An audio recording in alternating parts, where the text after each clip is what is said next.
네, 주목해봐야 될 이슈를 살펴보는 시간입니다. 더 이슈, 오늘의 이슈부터 공개를 해드립니다. 중국 화웨이 후계자 체포, 미중 무역 협상 복병되나? 명완저우 하웨이 CFO가 12월 1일 캐나다에서 체포가 됐습니다. 대이란 제재 위반 혐의를 받고 있는데요. 미국에 인도될 예정이라고 합니다.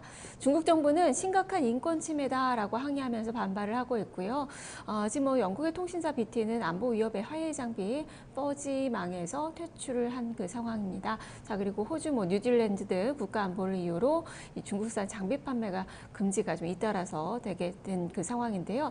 갓 재개된 이 미중 무역 협상에 이제 악재가 되지 않을지 투자자들은 좀 불안해하고 있습니다. 좀 점검을 해보도록 하죠. 자, 먼저 오늘 FN 가이드 이가연 연구원부터 만나보겠습니다. 연구원님 안녕하세요. 안녕하세요. FN가이드 글로벌 경제연구소 이가연 연구원입니다. 네, 이 멍 CFO, 이 바로 하웨이 창업자의 딸이기도 합니다. 이좀 체포가 되면서 이 화웨이의 경영 그리고 앞으로 이 경영 구도에 미칠 파장이 좀 많이 궁금한데요. 어떻게 봐야 될까요? 네, 중국 5G 산업에서 절도적인 선도 지위를 차지하고 있는 중국의 대표 기술 기업인 화웨이의 이사회 CFO 멍완저우 부회장이 캐나다에서 체포됐습니다. 캐나다는 미국의 요구로 멍 부회장을 체포했다고 전했습니다. 미국은 화웨이가 대이란 제재를 위반했다면 캐나다에 협조할 것을 요구했는데요. 아직은 확실한 증거가 없고 화웨이의 대이란 제재 위반 여부가 조사 중에 있지만 이번 화웨이 멍 부회장의 체포 사태로 화웨이의 경영 상태가 악화될 가능성이 상당히 높습니다. 화웨이는 중국 시장에만 국한되어 있는 통신 기업이 아니고 글로벌 5G 시장에 진출한 기업입니다. 화웨이는 미국에서도 네트워크 장비를 판매하고 있는 기업이어서 미국의 제재로 중국 외 해외 수요가 축소될 가능성이 상당히 높습니다. 그리고 미국이 동맹국들에게 화웨이가 5G 네트워크 장비를 공급한 뒤에 불법으로 정보를 수집하거나 통신 방해를 자행할 수 있다고 하면서 화웨이의 장비 사용을 자제하라고 설득하고 있다는 이슈도 있습니다. 그래서 해외 수요 감소에 따른 경영 상태 악화 우려감이 존재합니다. 네, 경영에 대한 그 우려감이 앞으로 커질 가능성이 좀 높다라는 말씀이신데 특히나 이제 시장에서 주목하는 건 또 미중 무역 분쟁과 관련된 그 이슈입니다. 무역 갈등을 이제 증폭시키는 도화선이 될까요? 어떻게 보세요? 네, 화웨이는 GTA보다 중국 5G 부문에서 더욱 높은 선도주의에 있는 기업입니다. 이번에 미국이 GTA에 이어서 화웨이의 행정 제재나 규제 제재를 가한다면 미국은 중국 5G 굵기에 전면적으로 제동을 거는 것으로 풀이할 수 있는데요. 화웨이 사태 발발로 미중 무역 분쟁은 앞서 무역 갈등에서 기술 전쟁으로 확산됐다고 할 수 있고 미국의 중국 첨단 산업 견제로 미중 간의 분쟁은 심화될 전망입니다. 단기적으로는 기술 전쟁으로 미중 관계가 악화될 가능성이 있지만 장기적으로는 환율 전쟁, 금융 전쟁으로도 확산될 가능성이 있습니다. 네, 무역 분쟁이 기술 전쟁으로 확산이 되고 그것이 또 환율 전쟁, 금융 전쟁으로 더 커질 가능성이 있다. 상당히 이제 큰 그림에서 이제 우려감들이, 불안감들이 형성이 좀 될 만한 그 이슈고 하웨이가 중국을 상징하는 기업이기 때문에 더 주목을 좀 해봐야 될 것 같은데 그렇다면 미국 경제, 중국 경제 그리고 중국 증시에 미치는 영향을 어떻게 봐야 될까요? 미중 관계 악화에 대한 우려감으로 투자 심리가 위축될 가능성이 있습니다. 어제 화해 사태로 중국 통신업종 지수가 약 4% 하락 마감했습니다. 화해 사태로 미중 간의 관계가 더 악화될 것이라는 우려감에 상위 지수는 약 2% 하락 마감했고 심천 지수는 1.44% 하락 마감했습니다. 미국의 중국 첨단 산업 견제로 중국 기술 산업 성장세가 약화될 우려감이 존재합니다. 미국은 중국의 첨단 산업의 지원을 그만하고 시장의 공정 경쟁을 하자고 요구하고 있는 상황에서 화웨이 경영권 승계자로 부각되어 오던 멍 부회장을 체포하면서 당국이 첨단 산업을 적극 지원하고 육성하는데 미국의 눈치를 봐야 하는 상황에 놓여 있습니다. 당국이 자국 기술 기업에 대한 확장적인 지원 정책을 축소한다면 중국의 기술 산업 성장세가 약화될 가능성이 있습니다. 미중 간의 협상이 막 재개된 시점에서 미국이 화웨이 멍 부회장을 체포하면서 90일간의 미중 협상 타결에 대한 불확실성이 확대됐고 미중 간의 분쟁 심화로 중국의 수출 경기 부진, 기술 산업 경기 부진 우려감이 확산되면서 투자 심리가 재차 위축될 가능성이 있습니다. 네, 알겠습니다. 말씀 잘 들었습니다. 네, 네, 감사합니다. 중국 경제도 뭐 기술 산업 위주로 또 많이 부진할 것으로 성장 약화에 대한 우려감을 좀 봐야 되고 증시 역시 어제 또 많이 기술주들 하락하면서 그 모습을 좀 반영을 하지 않았나 싶기도 합니다. 자, 그러면 우리 증시 측면에서도 좀 더 자세하게 짚어보도록 하겠습니다. 허준식 해설위원입니다. 자, 멍 부회장. 사실은 아버지와 성이 달라서 저는 처음에는 왜 이렇게 성이 다를까 했더니 또 어머니 성을 또 따랐더라고요. 이 부회장이 이제 캐나다에서 체포가 됐습니다. 네네. 미국의 이 뭐 요청으로 체포가 됐다고 하는데 그 이유 그리고 이 멍 부회장이 누군지 한번 좀 살펴볼까요? 네, 이 멍완저우는 글로벌 1등 통신 장비 업체인 화웨이, 중국 화웨이의 CFO입니다. 이제 화웨이 창업자가 런정페이 씨인데 그 런정페이의 딸이기도 하고요. 그 법률상 대리인이니까 실질적인 상속자로서 평가받고 있는 인물입니다. 체포 이유는 정확하게 이제 원인이 아직 공개되기 전인데요. 지금 미국이 요청해서 잡힌 거고요. 그리고 혐의는 일단 지금 나오고 있는 뉴스만 보면 이란에 대한 미국의 이 이란 거래 제재 위반 건입니다. 외신 보도 보니까 뱅크 프로드 어큐제이션이라고 그래가지고 은행 사기 거래 이런 건까지 연루되어 있는 것으로 나와 있는데요. 정확한 내용들은 일단 조사가 끝나봐야 알 것 같고요. 그리고 아침에 나온 걸로 월스트리트저널하고 CNBC에서는 화웨이 이 책임자 관련해서 밴쿠버에서 체포된 것은 홍콩 상하이뱅크 HSBC 쪽 계좌 활용권이 약간 좀 비정상적인 거래였다라고 해서 조사가 좀 진행되고 있으니까 홍콩 상하이뱅크 계좌에 대한 조사가 좀 끝나고 나면 아까 말씀드렸던 은행 사기 거래 이 부분도 더 나올 것 같고요. 그리고 이제 화웨이 같은 경우는 이번 문제가 결국에는 뭐 잘 끝날 거다라고 낙관은 했습니다만 미중 간의 무역 협상 과정에서 불거진 사건이기 때문에 추이는 더 지켜봐야 되겠습니다. 그리고 또 이제 추가적으로 설명드리고 싶은 이야기는 이번 사건은 화웨이 단독 사건으로 보기는 어렵다라는 게 제 생각인데요. 그간에 나왔던 플로우들을 보면 이미 미국이 지금 화웨이를 좀 주목하고 있는 이유는 이 화웨이가 중국 정부 지원을 받으면서 빠른 시간 안에 아주 급성장한, 고속성장한 업체이거든요. 그래서 오래전부터 이 장비 문제 가지고 미국 쪽 업체들과도 갈등 관계였었는데 보시면 15년 전으로 거슬러 올라갑니다. 2003년도에 미국의 통신장비 업체인 네트워킹 업체인 시스코 시스템즈가 화웨이를 고소했던 적도 있고요. 그리고 그때 당시에 왜 그랬냐 봤더니 특허 침해건, 그 다음에 시스코 시스템즈가 만들고 있는 라우터라든지 스위치 관련해서 이 소스 코드를 화웨이가 불법으로 복제했다. 그래서 당시에 고소됐던 부분도 있고요. 그리고 그 이후에는 역시 모토로라하고 T모바일 같은 미국 통신사들과도 기술 도용권으로 또 연루돼서 조사받기도 했었던 상황입니다. 그리고 2012년도에는 미국 하원 정보위원회가 이 화웨이가 미국 안보에 위협이 된다고 직접적으로 지목을 했었고요. 당시에 화웨이가 이 장비 설치에 참여했던 외국 통신 시스템이 미국 본토 안보 위협에 노출될 수 있다라는 것이고, 중국 쪽에서 이제 뭐 악성 하드웨어라든지 소프트웨어를 심어가지고 뭐 전시에는 미국 시스템을 마비시킬 것이라고 해서 당시에 논란이 됐던 적도 있었다고 합니다. 그리고 화웨이는 네트워크랑 보안 시스템 회사인 시스코 지적재산 복제에 대해서 그 당시에 혐의를 시인한 바도 있고요. 그러니까 본인들이 이제 그렇게 했다라고 인정한 것도 있고요.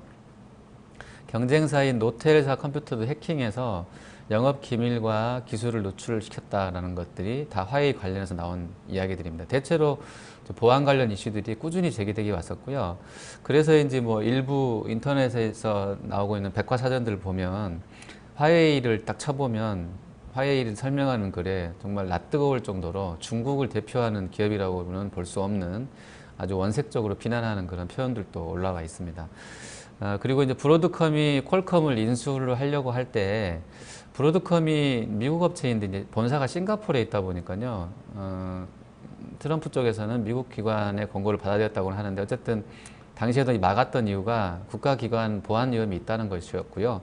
그 당시에 브로드컴이 화웨이 쪽에 화웨이가 휴대폰을 만드는데 그 통신용 칩을 브로드컴 걸 쓰고 있었기 때문에 그런 협력 관계이기도 하고 또 그러한 부분들로 인해서 미국 본토에 보안 위험이 있을 것 같다고 생각해서 퀄컴을 인수 못하게 했던 부분도 있다고 합니다. 그리고 이제 둘이 브로드컴하고 화웨이는 이미 이제 5G 네트워크 관련해서 기술 실험도 완료한 그런 아주 뭐 밀접한 협력 관계 있는 업체였기 때문에 일단 피인수를 막았던 것 같고요. 그리고 최근 이슈로는 여러분들 아시는 것처럼 미국이 이제 ZT 중신통신에 대해서 북한과 이란 제재를 위반했다는 혐의 이유로 미국 기업들하고는 거래를 할 수 없게 했다가 결국에 1조 원 넘는 큰 돈을 받고 불건부가시키고 나서는 이제 해제했던 상황들도 있습니다. 종합해 보면 미국은 국가 안보를 이유로 해서 그러니까 미국이 뭐 주둔한 지역에서는 어쨌든 화웨이 장비를 쓸 수 없게 하는 이런 부분들 국가 안보상의 이유를 걸고 화웨이 제품 사용을 금하고 있는데 미국, 호주, 뉴질랜드, 영국 이미 화웨이 장비, 5G 장비 사용 금지돼 있고요. 오늘 아침에 또 일본 정부가 요미우리 말로 나온 보도 보니까 ZTE 거 사실상 배제하기로 했다라는 얘기 나와 있습니다. 물론 이제 화웨이 것까지는 아니지만 각 행정기관하고 자위대 쪽, 그러니까 일본에서 주요하게 안보상의 어떤 보안이 필요한 쪽들에서는 중국 화웨이 ZTE 제품은 쓰지 말아라라고 했다고 하고요. 그리고 중국산 제품이 5G 관련해서는 세계 표준이 될 수도 있는 것이기 때문에 이걸 경계하기 위한 미국의 움직임이다라고 보는 시각들도 있습니다. 네. 뭐 과거부터 거슬러 올라가서 좀 살펴봐야 되는 그 종목이 기업인 것 같은데 일단 그 체포된 날이 보니까 늦게 알려져서 그렇지 미국과 중국의 정상이 손을 잡았던 그 날이더라고요. 뭐 오늘 뭐 외신에 보니까 시진핑 국가주석은 알았는데 보고를 받고 뭐 트럼프는 몰랐다 뭐 이야기도 좀 나오고 있긴 한데 화웨이가 그만큼 이제 중국의 대표적인 뭐 상징적인 그 업체인데 네네. 어떤 회사인지 어느 정도의 중요성을 좀 가지는 건가요? 예, 중국 인민해방군 엔지니어 출신인 런정페이가 아까 그 화웨이 창업자입니다. 87년도에 설립이 됐고요. 당시로 우리 돈 기준으로 250만 원 가지고 지금 심천 증시, 선전 증시라고 해서 이제 약간 좀 뭐 아주 나스닥까지는 아니지만 약간은 좀 이제 뭐 벤처 캐피탈이 많이 모이는 그런 쪽들인데요. 스타트업이라든지 그 선전에서 친구 5명하고 같이 런정페이가 이 화웨이를 만들었습니다. 근데 당시 나이가 중국은 이런 분위기인가 봐요. 나이가 43살이었습니다. 창업할 때 나이가. 그리고 초기에는 뭐 화재 경보기도 팔았다고 그러고요. 뭐 전화 교환기도 하다가 어쨌든 뭐 이제 통신 장비 쪽으로 갔는데 보안상의 이유로 해외 통신사들이 많이 끼어드는 것을 좋지 않게 생각하는 정부들, 그러니까 미국도 그 안에 하나겠죠. 미국 같은 정부들에서 좋은 대우를 받으면서 빠르게 좀 성장을 있었던 겁니다. 그러니까 통신사들도 국가 정부들도 여러 개 나라들의 통신 장비를 갖다 쓰는 것을 원치 않았기 때문에요. 어떤 특정 장비를 좀 선호하게 되는데 어떤 보안상의 이유로 오히려 한 곳을 좀 공략 집중적으로 하다 보니까 거기서 좀 급성장했던 이 화웨이 장비를 많이 썼다라고 볼 수 있겠고요. 좀 더 설명을 드리면 워낙에 화웨이는 전자제품 소매업, 그러니까 리셀러로 출발을 했는데요. 창업 30년 만에 통신 장비랑 스마트폰, 그다음에 클라우드 컴퓨팅, 그다음에 사이버 보안 쪽에서 선도적인 위치에 올라간 회사가 됐습니다. 세계에서 가장 중요하기도 하고 현재 통신 장비 1등인데요. 작년 기준 매출은 6천억 위안, 하나로 거의 100조 원 정도 매출을 하고 있고요. 저번에 이제 ZT가 문제가 됐었는데 ZT가 연매출이 한 19조 정도니까 상당히 많은 거고요.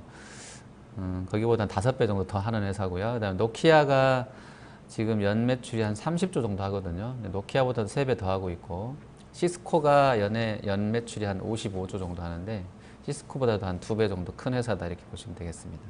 중국에서는 가장 큰 글로벌 IT 기업이고요. 그 다음에 영업하는 쪽 미전을 보면 아시아, 유럽, 아프리카 다 포함되어 있고요.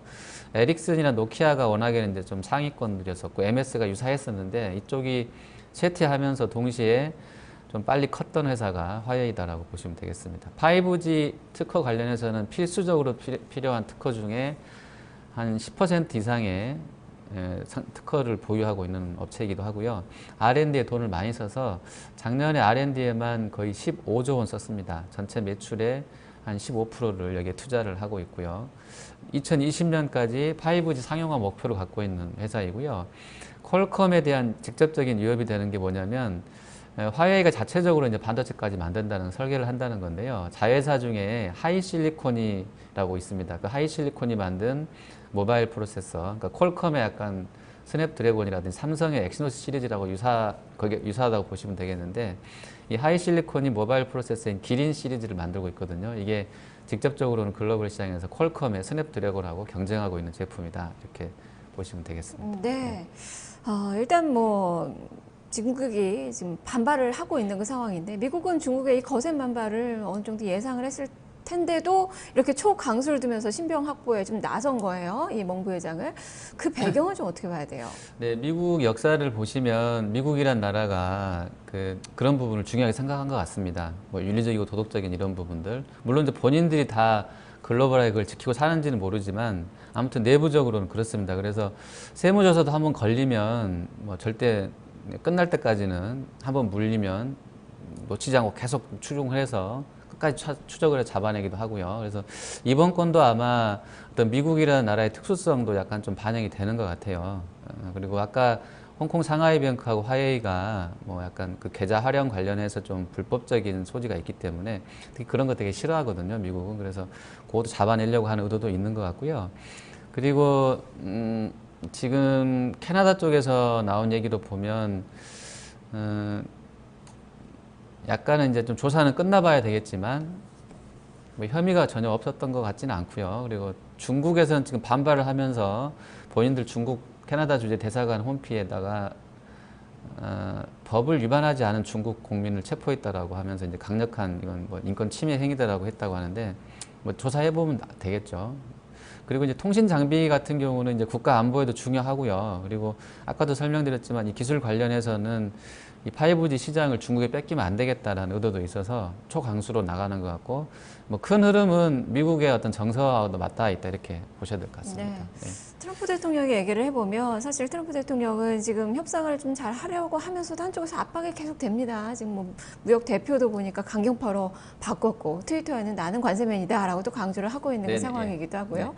트럼프의 의도를 좀 어떻게 봐야 될지, 미중 무역 이 협상이 전망을 좀 어떻게 볼 수 있을까요? 예, 일단은 뭐 90일간은 물론 이제 뭐 12월 1일인지 1월 1일인지 시작 일자가 정확하지 않습니다만 뭐 90일간은 소강 국면인 것 같고요.